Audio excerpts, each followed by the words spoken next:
Trump is livid. Trump is livid, angry, disillusioned, and disappointed with what Netanyahu sold him as those flawed premises going into the war. Challenge Iran or challenge the problem of Iran from the Israeli point of view and totally failed in his strategy. I think this is really about, will the US fall into Israel's trap? There appears to be, more than daylight, there appears to be a conflict of interest between Israel and the US right now. Trump is livid. Trump is livid, angry, disillusioned, and disappointed with what Netanyahu sold him as those flawed premises going into the war. Obviously, the responsibility lays with Trump, but he is upset. The regime has not been toppled. There was no popular uprising. The Iranian Revolutionary Guard Corps was not demolished. Iran's missile capability has not been destroyed, and their nuclear program, well, at least the unaccounted for 440 kilos of highly enriched uranium are still out there. So first of all, he's not in such a pressure because we are facing elections and the far right has no other option but to go with him. It's not anymore that he's scared that his coalition will fall apart. So he's not in such pressure.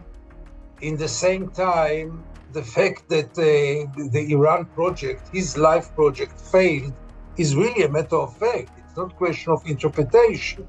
It is a fact. He challenged Iran or challenged the problem of Iran from the Israeli point of view and totally failed in his strategy.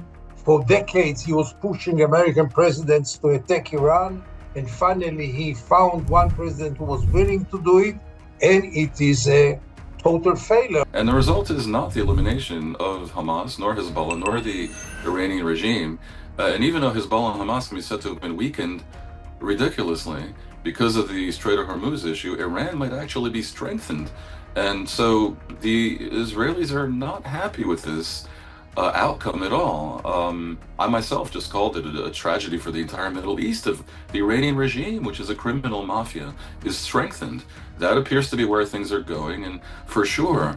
But given what we know in terms of Iran being willing to do a deal on terms that are acceptable to it, but not as desperate for a deal as the US, I think this is really about, will the US fall into Israel's trap? Because if you look at what is being said on the Israeli side, this does not feel like, in any shape or form, the victory they hoped for, not on the Lebanon front, not on the Iran front. And Netanyahu is openly saying, we will continue to decide when we strike. Iran of mid-June 2026 is exponentially stronger geopolitically and more emboldened than Iran of February 28 to 26, the day the war started. Iran has upended the strategic equation. Iran has attacked the Arab Gulf states, and Iran drove a wedge between Israel and the U.S., and that is not, or these are not things that we should take lightly. They may pretend for a while in order to get this deal done. And by the way, if they do, that again hands the Iranians a victory, which attaches to the broader situation where even though Iran was fairly mutilated militarily, they emerged with a strategic win in that no longer is anyone asking not only for an end to the militias and to the missiles, but even democratic reforms. Remember that the U.S. attacked Iran to punish it for the massacres. He has no influence on the agreement with Iran, nothing whatsoever. He wasn't even consulted. And in Lebanon, if there's no purpose in all those bombardments, nothing.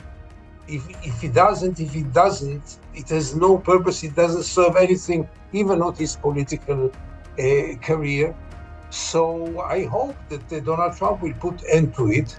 If you look at what Netanyahu said at the start of this war, and you look at where it ends, this is a strategic blow for the Israeli side, and its overreach has been called out. Oh, we've got too much experience in writing his political obituary to go there again, I think.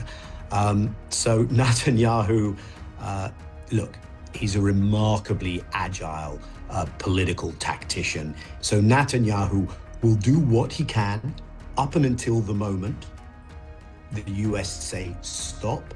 Then he will continue to try to undermine things afterwards, and he will continue to see what are the plays he can make. It remains to be seen what kind of relationship, what kind of power balance is going to develop between Israel and Iran. But it's certainly, Adrian, going to be different and less advantageous to Israel than the one that existed in February. And I think this is going to be a very dangerous period between now and the election in Israel in September or October. But what additionally can he do to try and revive what looks like a flagging political career, but one that one should also never prematurely write off?